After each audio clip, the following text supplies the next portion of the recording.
Ini adalah lokasi pembangunan jembatan pondasi Sumuran. Lokasi ini direncanakan untuk pembangunan jembatan penghubung antar desa, karena selama ini jembatan penghubung yang ada hanyalah jembatan gantung, di mana diperuntukkan hanya untuk pejalan kaki dan kendaraan roda 2. Nah, kalau pakai tiang panjang baja, hammer sama kren tak bisa masuk di lokasi. Kalaupun dipaksa, tanah tebing bakal longsor. Korban bisa warga, bisa jembatan sebelah. Makanya insinyur lapangan pakai jurus kuno, namanya pondasi sumuran. Dalam membuat pondasi sumuran jembatan, perhatian utama harus difokuskan pada analisis daya dukung tanah, kedalaman lapisan keras, dan potensi gerusan air sungai. Kesalahan kecil dapat mengancam stabilitas struktur akibat beban dinamis yang tinggi.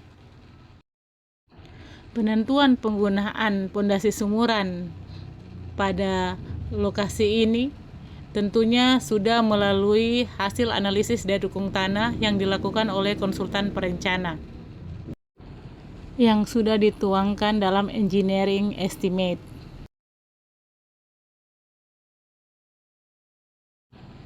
Ini tahap paling rawan. Tim survei harus menentukan titik sumuran.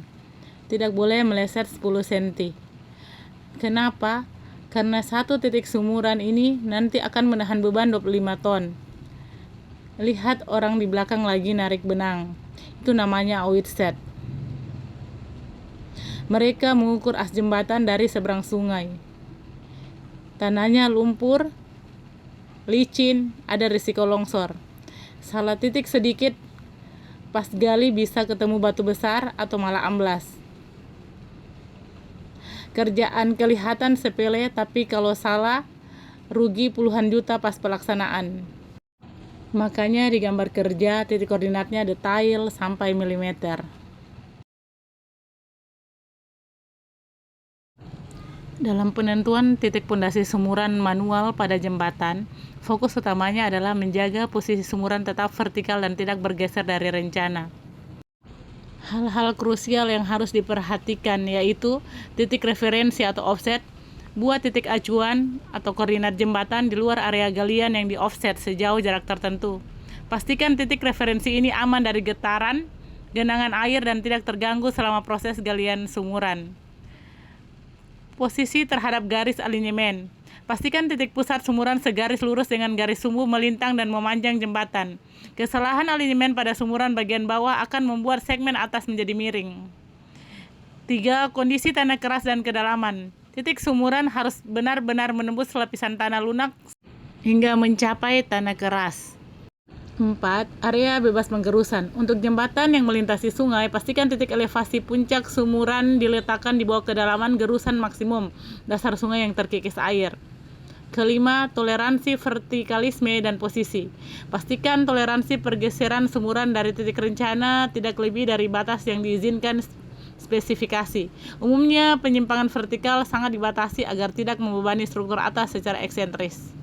Tentunya pelaksanaan ini harus dilakukan oleh ahli di bidangnya dan berpengalaman.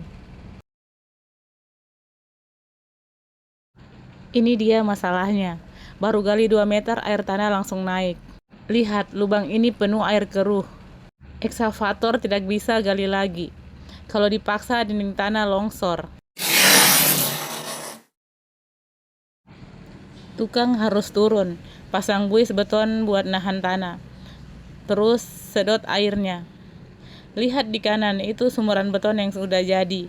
Nanti lubang berair ini juga akan dipasang buis beton sama kayak gitu.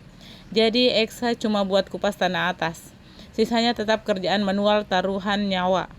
Biaya bengkak buat sewa pompa dan buis beton. Dari rencana 15 juta bisa jadi 22 juta. Pelajaran dari foto ini, di proyek, RAP itu cuma rencana. Realitanya alam yang ngatur. Kita mengira bisa hemat pakai eksa, malah ketemu air tanah. Makanya pondasi sumuran itu ilmu paling gak pasti. Bukan cuma soal gaji, tapi soal perang lawan air dan longsor. Kamu pernah nemu kasus air tanah kayak gini gak? Rugi berapa? Komen di bawah ya. Yang mau rap dummy sumuran plus biaya pompa, cek deskripsi.